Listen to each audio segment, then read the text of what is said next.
Please be seated.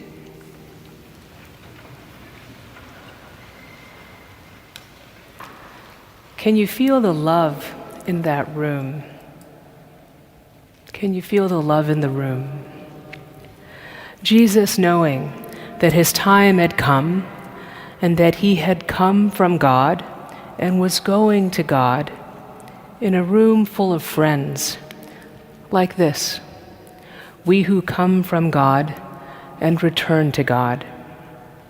After they have eaten, Jesus stands up, knowing that it is finished for him. The time was complete. With Thomas, they had followed him up from Jerusalem, remember, to die with him.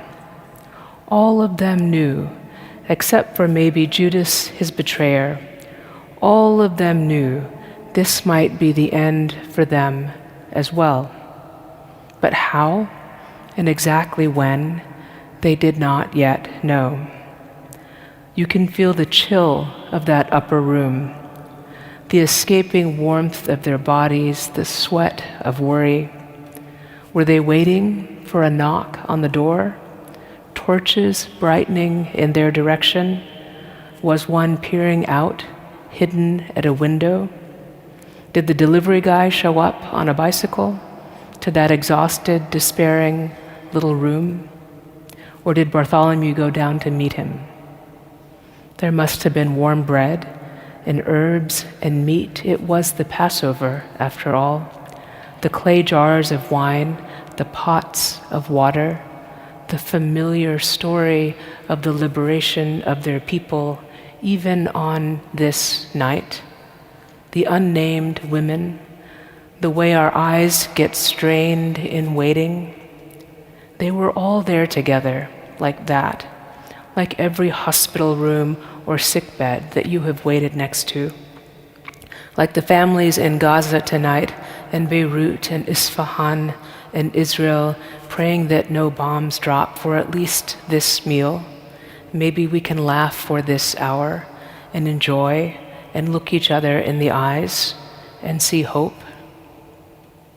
Jesus breaks the tension by wrapping a cloth around his waist and taking a pot of water, telling his disciples he will wash their feet. Did he learn it from Mary? Did he want them to feel what he had felt when she broke that jar of sweet Kashmiri oil and poured it over his feet and wiped it with her hair, and her tears mixed with his? Did he want to tell them he loved them like that? That they had become his teachers as he was theirs? That there was no way with words to say what he needed to say?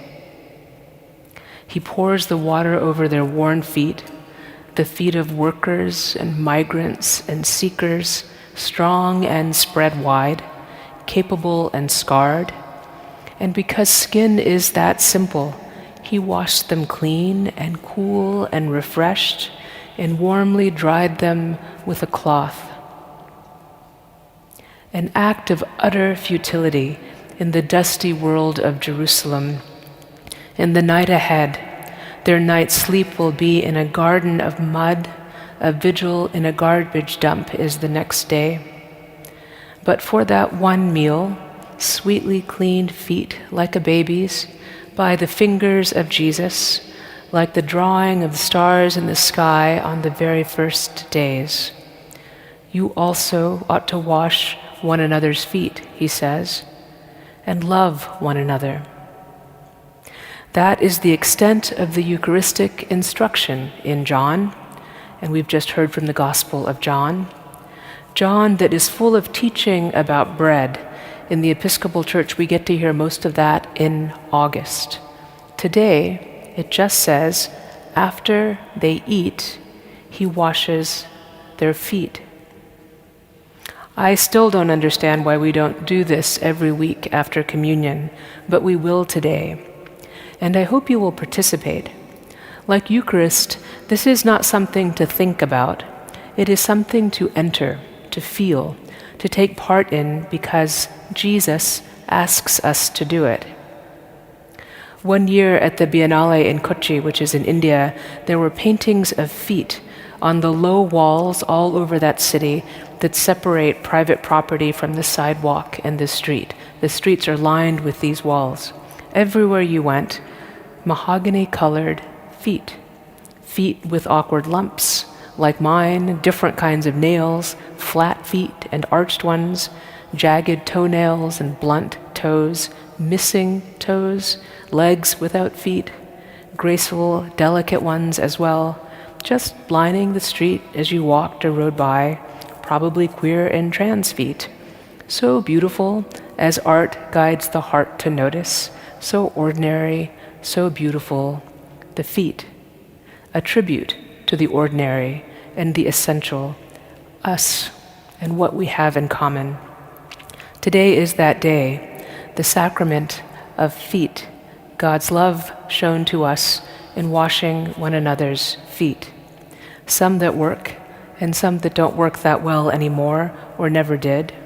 I have a few screws in one of mine, some toenails worse for the wear of running, maybe a shiny scar.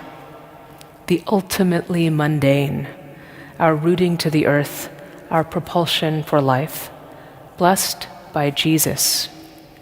The institution of Eucharist we celebrate today is similar, the most mundane, the food people can afford, daily grains and daily wine, sustenance. Jesus says, think of me when you walk or run or roll or hobble. I am with you then. Think of me when you chew or swallow or chop or stir or pour. I am with you then. And when you are together, tell the story together of the way we loved one another and walked together and shared a slice and passed a bottle and traded shoes and threw our arms over each other's shoulders and knew we were invincible on our way to Jerusalem. God is with us, friends, unchangeably with us, and the knowing is in the essential acts of our living we are promised, right here. So come, especially you who know you should not. It is Christ who invites you and welcomes you here.